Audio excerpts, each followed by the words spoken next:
prices of a bill, but would push up the interest rate. Well, bonds and bills, first and foremost, but they would do the same. They cannot just sell bonds. They would first and foremost sell bills to replenish. So you have been conned. Why? Because you cannot force up interest rates anymore. Their plan has succeeded. It was an evil Knievel plan. They succeeded. So, giving you little bills with fancy notes. I mean, the Queen was on there. Wow. Are you impressed? Only since the 50s. Only since the 50s, and before? Were you impressed with the printings before and the signatures? Right. This is, well, I can get carried away with that, but let's stick to the model here. What determines the floor has been taken away, and what determines the ceiling has also been taken away, because many people think that now the central bank is in control. Who is in control? Well, speculators are in control. It's the ceiling rate of interest in the 1970s? 1971. Was it 71? Nixon defaulted on the gold windows of the US dollars, right? The dollar was taking off the gold standard altogether. Externally, because internally they did it in 1933. Immediately, interest rates started to rise. Did you think for a moment that it was the Fed who put up interest rates?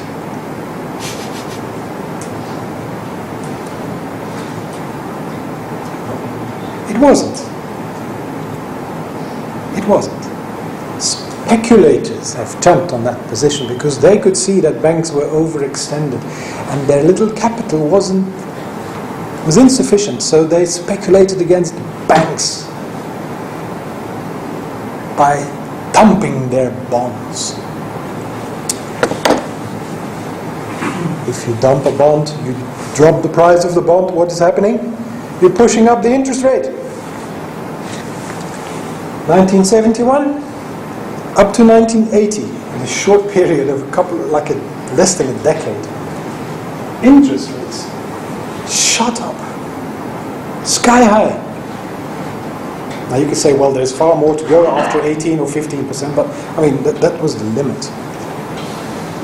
18% nobody can bear. I mean, can you imagine? 18% plus premium on your credit cards, on your mortgages? It will kill you. So who's in charge? The Fed? Marginal speculation is in charge, and at one stage it turned around. Volcker is credited with turning around the situation. Really? Did he? When interest rates were shooting up, what were people doing in the decade? Well, there's people younger than older, but I'm addressing myself to the older generation here. What did people do between 1970 and 1980? They started hoarding anything.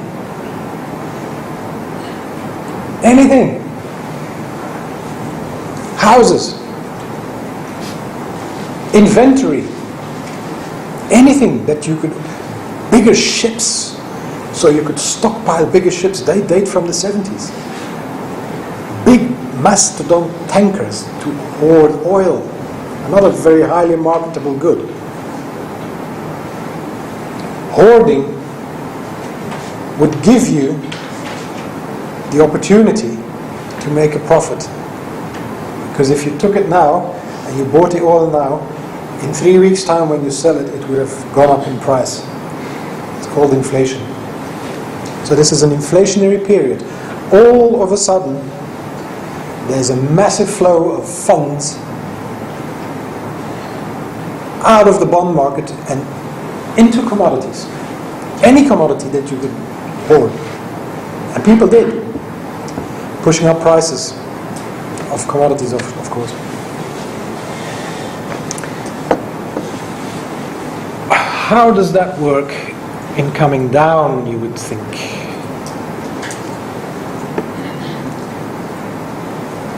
What's now determining the floor rate?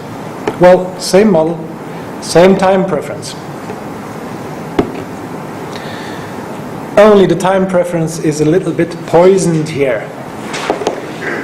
Under a gold standard, you would have worldwide, imagine that for coordination, worldwide, more or less, one interest rate.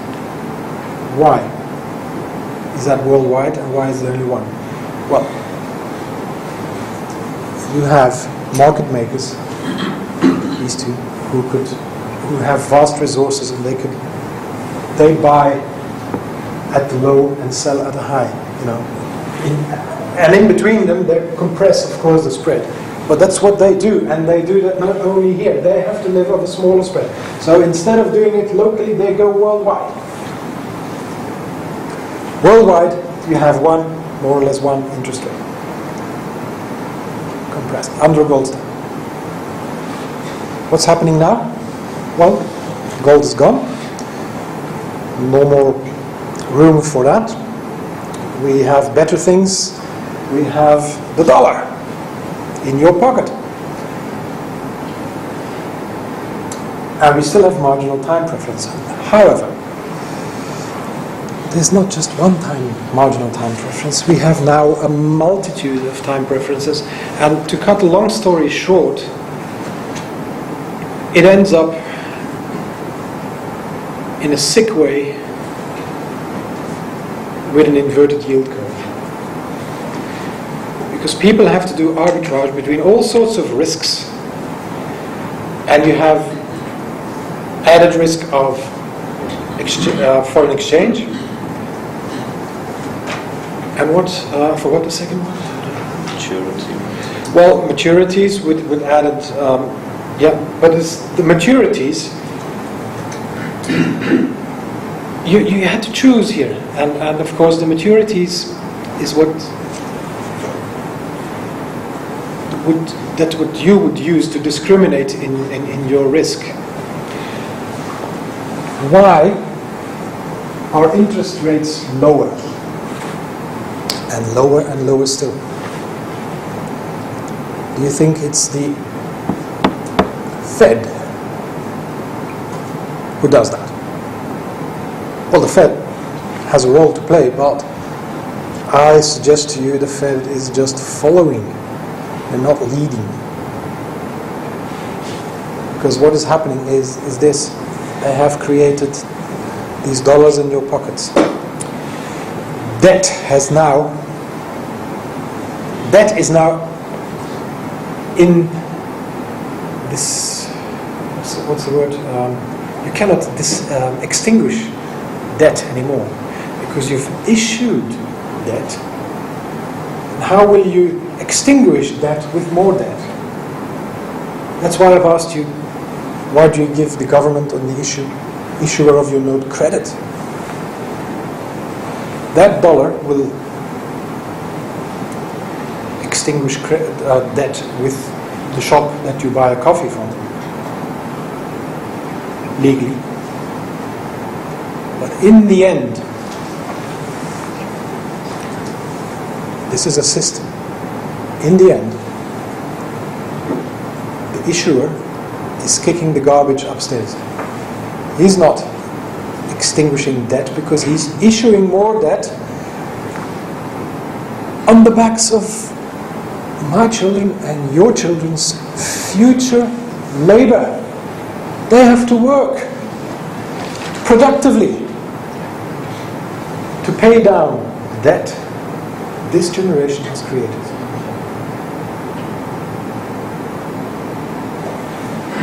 You cannot extinguish debt with more debt.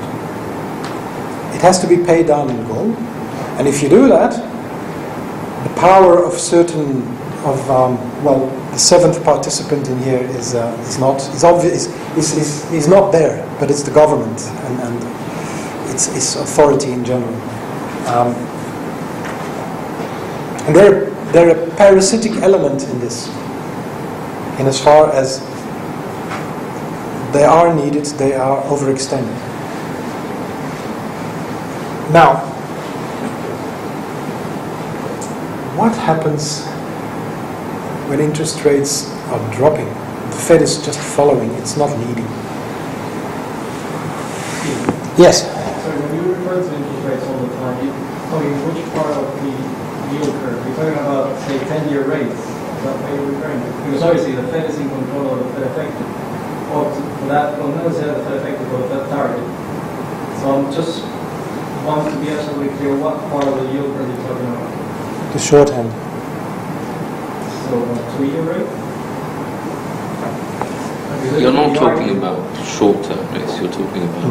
Well, it's not a very short end either, but the long end, I'm not talking about long end either. No? In the middle. Take an average. Not very short. I think probably 10-year rate is what you think. 10-year would be a good example, yes. Mortgage market. That would be good, yes. That's a typical example. It's not a 30-year rate either. Well, it could do.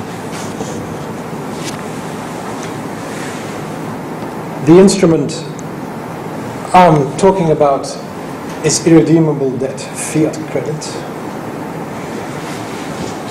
And this is now where difficulty comes in. I'm going to use a simple example to show a very complicated situation, a complex situation.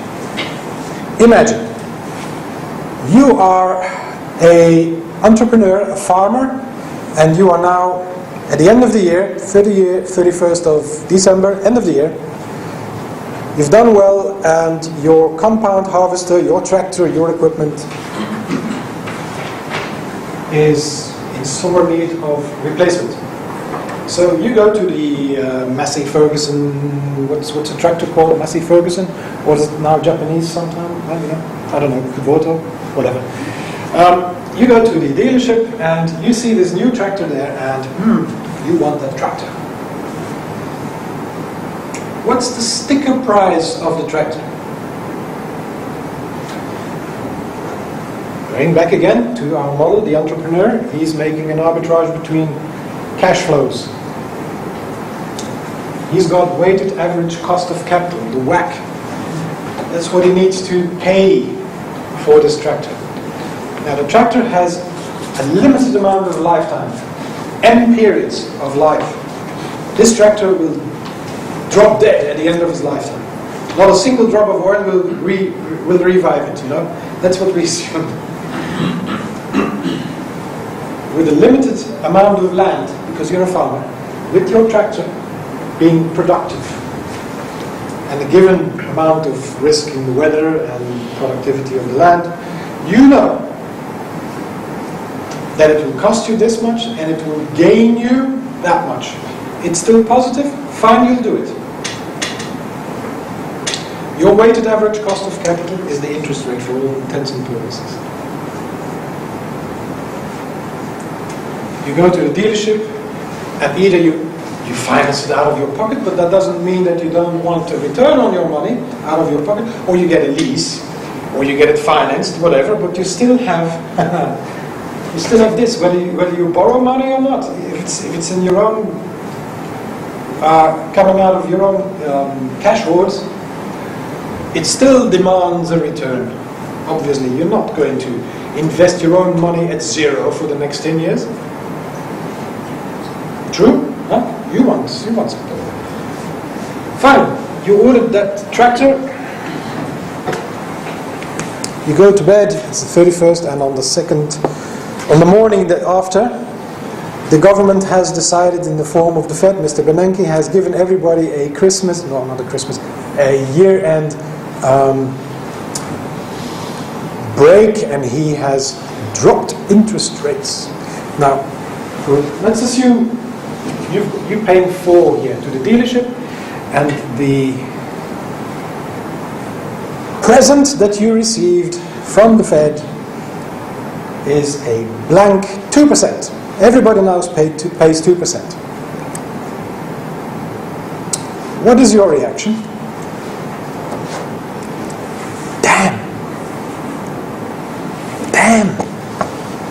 To make matters worse, at 9 o'clock when you were having your coffee, at 10 o'clock your neighbor comes and rings your doorbell, and he's also a farmer, and he says, "Wonderful news! I bought myself a tractor." And you think, damn!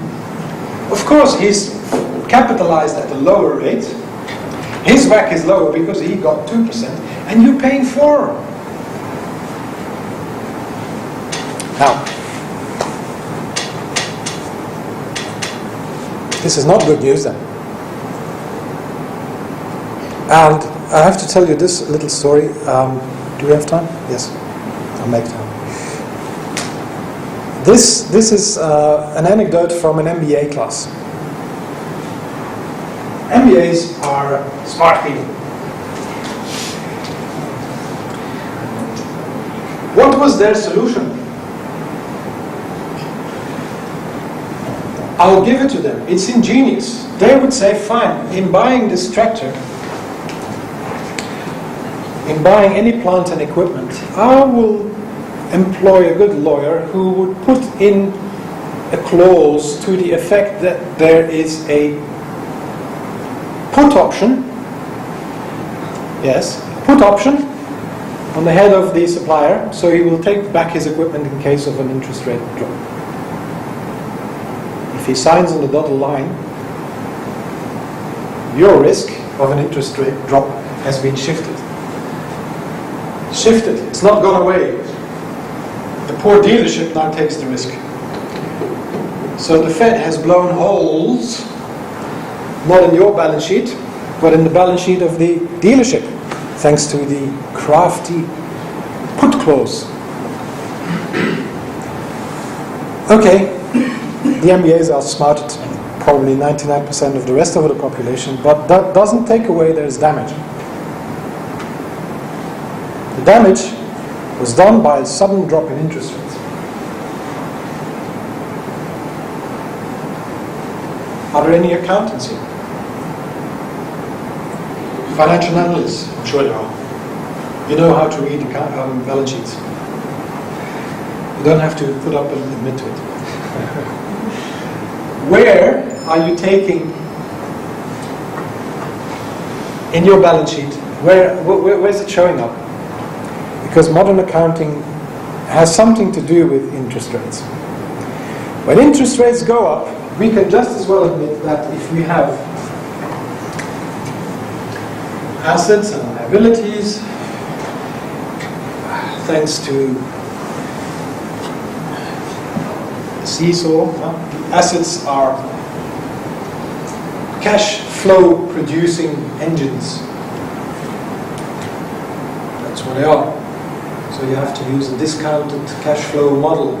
As soon as you use a discounted cash flow model, you are faced with this. If interest rates drop, the price of an asset rises. I don't have to tell you that the price of property has risen. It's called an asset bubble. You can read all over the internet. Interest rates dropping has the effect of pushing up the price of an asset. Have you become rich? I doubt it. Well, this being a balance sheet, your liabilities have gone up, otherwise it wouldn't be a balance sheet. Can you do that according to accounting law? Explain to your tax receiver and explain in your balance sheet that, well, due to the recent interest rate structure, our liabilities have gone up. Even if nothing happened, you just signed bonds, that's it, and they're still running. Well, the present value of your bonds has risen. If you want to buy them back, you have to put up the price. The buyback price has risen. Modern accounting law prevents you from doing that because it assumes that your business is continuous, and you are not allowed to assume that you have to buy back your liabilities now. That's why you cannot do that. You have to take them at nominal amounts, and here as well. Actually, you don't have to, because they allow you somehow to revalue your assets. That's because, well, never mind. Where are you? In reality, under natural orders, I mean, this has happened. Even if you are prevented by legal positivism not to. There is also something like a profit and loss. This is the second. Where are you taking your loss? Your losses are here, reflected in the P&L sheet. And this is crafty. It really is, because the hole that was blown by the put option can be shifted, but there's still a hole somewhere in someone's balance sheet.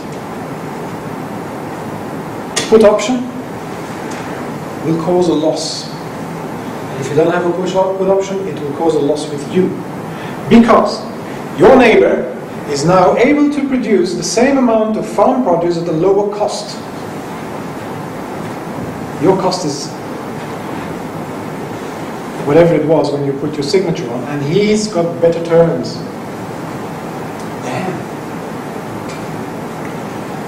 Who's in control of prices? Prices of output? I said yesterday, it's not the producer. The producer is not in control of prices. It is the consumer. Consumer is in control. So this man, your neighbor, being able to produce at a lower cost, together with all the rest of the world being able to produce at a lower cost. Do you think they will keep prices in check? Of course not. There's 10,000 more farmers who are able to jump on this opportunity, and they will produce. And the margins will, I mean, this is asymmetric completely. It's out of the topics that we are discussing, but prices are decided not by you, but by the market. In that case, the consumer. Your farm produce, you are obviously taking a loss because your weighted average cost of capital is higher than your neighbor. You're taking a loss here. And you know why it's crafty? Central bank planners can say, well, look at you're running losses. Stupid. You shouldn't be in business. They blame you. And they can. It's you. You are not smart enough to make a profit. In the meantime, they are the engine of this. How are we doing for time? Another 5-10 minutes. 5-10 minutes? Okay.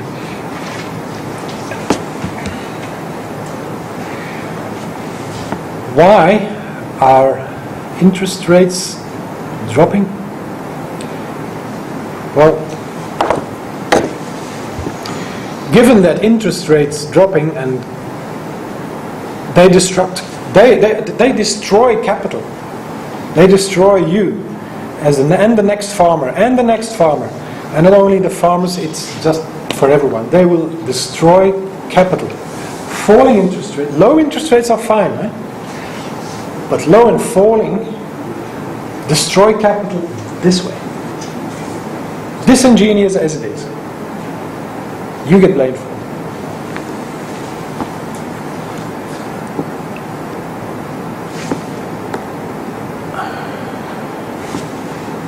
Right.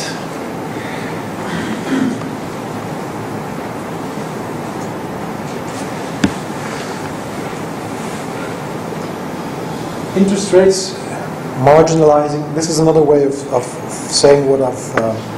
This is not a drawing, but a drop in the weighted average cost of capital, which for all intents and purposes is the interest rate, reduces the return on your capital. And eventually, this is the time. This is where it becomes marginal. Your submarginal. Your rate of return on your capital, the farmer, is lower than the weighted average cost of his capital. So he has to stop. Otherwise, he goes bankrupt. He's got to sell out. And you can see dropping interest rates with all these projects, plans, which are cash flow engines that you need to bring to present values with a discounting cash flow system. We'll all get wiped out. Dropping interest rates, we are all getting poorer. Do I need more proof than that? Ask what happens ask what happens everywhere. If you are from the States, can you still maintain that capital hasn't been destroyed? Can you still maintain that in Greece? It's probably very difficult for central banks to acknowledge, and for people in general to acknowledge that, hang on, we've created trillions. And they say it's money. So, where is this money ending up? Was it in your pockets? It was certainly not in mine. The trillions of fiat credit ends up where? It ends up in bonds. Because that's where you can still make a profit. Why can you still make a profit in bonds? If interest rates are dropping, present values of bonds are rising. This is what the smart venture capitalists or the smart capitalists would do. They would take the money, they would buy, first of all, bonds, government bonds, at the going rate, knowing full well that the rate will drop, meaning that they will get a capital profit. Knowing full well that this capital gain they make is the same as blowing the hole in the farmer and the rest of the poor community, getting poorer. It ends up here on the balance sheet of the speculators and banks. Anyone holding government bonds making capital profits. This is not explained in business schools, not even in the MBA classes. You'll find out yourself. And you'll find out the hard way. So this explains what happens, and this is the criticism basically on this weird system of irredeemable credit. And this weird system of enslaving basically populations in becoming, wage laborers for the government, or tax producing engines for governments who have to pay off, of course, their debt that they have contracted with the Federal Reserve or with the reserve banks. So that the population is in fact a cash flow engine, if you want, for politicians in the direction of central banks and politicians, and they are earning all a good living.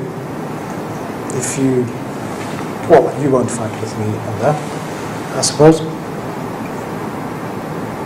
And this is how things are explained in a traditional system. This is many years ago that I had to read this and study this. It's the Keynesian system used with Friedmanite precepts, fiscal stimulus. This is typical Keynes, fiscal stimulus. And with fiscal stimulus, generally is meant, let's give everyone a tax break. And let's look at the First World War. You see, this is where Keynes got his moment of glory. after the First World War, massive capital destruction. He advised Roosevelt to confiscate gold. And this is what happens to your pockets. You got paper money. And deficit spending. What is deficit spending? That is a nice word for spending other people's money. Other people's money, that means your money, your savings right now, and your children's savings in the future.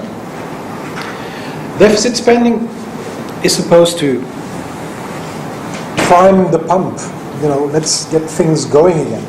If we do and build this humongous bridge costing billions, well, we provide work. And everybody, when I was 19 and 20, I said, yeah, good idea. Let's do that. 20 years on, I think not. And everybody else in this room probably thinks not. Because you're borrowing that money from future generations. There's a parasitical element which is not in the hexagonal model, which is the seventh protagonist, who hampers the coordination of the inventor and the entrepreneur and the annuitants. Well, they hamper everybody's work, all six participants, and they come in with over-regulations, I should say. I've got nothing against house rules. They should be. So I'm not an anarchist, but I am against over-regulation. It was it you really who said Philip Barton was saying something about compliance? Well, compliance with over-regulation costs money. It adds to your weighted average cost of capital. It's a component. It's not an interest rate, but it's a component that weighs on you. Anyway, this is how, in a traditional system, a complex system, that fiscal stimulus is supposedly the solution. Because we have got 1 minute. Private sector. There's a problem here. Where we are, weaker economy and deflation. This is the engine of deflation, ladies and gentlemen. Lower interest rates is you could say that's inflation, but at the same time it's the engine of deflation because it blows holes in balance sheets somewhere, except with the banks because they get capital gains.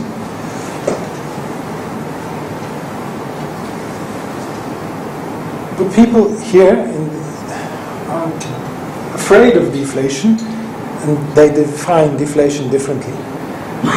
But let's say we define this as trouble, because work and job opportunities are gone. The new Austrian school knows how the system that has destroyed these jobs, and that's a deflationary system. Traditional economists think differently, and they deny that, and they think, well, we can fix it with fiscal stimulus, and we blow a lot of let's blow bubbles, let's create money, let's just get this thing going. We create trillions of money, which end up not in here, but they end up in the bond market, because that's where they can get capital gains. So you and I are never going to profit. It's not in the trillions are not in my and your pocket. Now, to finish, this is a picture of an economy. Obviously, the drawer pokes a little fun at economists in drawing a very complicated system, giving all sorts of ad hoc explanations. And it says here on the bottom, machine designed to show the working of the economic system, with a very learned professor giving all sorts of explanations. Now, we know through this model, we know that model is just ridiculous. It was meant to be ridiculous, but again, this previous model is just as ridiculous because it's the same. The gig, ladies and gentlemen, is really up. Because, and that's the reason why the gig is up, is that, say again? Oh, do that again. Oh, yes. Right? The gig is up, ladies and gentlemen, because I'm going to use another example. Has anybody seen ever a snake? A snake eating its own tail? Yes? The snake eats its own tail. This is a very good picture of, I've got it somewhere, but never mind. Imagine this snake eating its own tail. Under fiat credit systems, the analogy, although it fails to prove anything, but it's a good analogy to make a point. Keynesians, and especially Friedmanites, would say, well, you know, Friedman was angry at the Federal Reserve because he made them fools. You know, he compared them to donkeys. Even a donkey can put out a steady rate of money. You don't need much more intelligence than that. Now, I'll give the Federal Reserve employees a little bit more credit than the rear end of a donkey. But the whole idea is this. If you create money, you create growth. Remember the snake? The snake will grow. But in the same time, it's eating its own tail. It's devaluing. It's deflationary at the same time. So, how on earth? Is there a way out? And of course, not with this system. The snake will... It is counted on that the growth of the snake is faster. The snake will still grow faster than at the rate it will devour itself. So it will eat its own tail, but in the meantime, it will grow a little bit and you will never notice the difference. And hopefully the snake will get longer. But of course, every biologist knows that this is the end of the snake. The snake is dead. Why? Because it rots. You know, whatever it's eaten is rotting. It's producing bacteria, and it needs to go fast now because otherwise the bacteria will take over the snake's life and it will kill the snake. And ladies and gentlemen, the bacteria in our financial system have grown. And, you know, you can give an antidote in the form of gold, which would be the, medicine? What do you get for anti-inflammatory medicine? Antibiotics? Yeah, you can get antibiotics, so gold would be an antibiotic. But I'm afraid there is a point where you get just past the point of no return, which is, I'm afraid to say, your topic for this afternoon. Right, thank you. Thanks very much, Peter.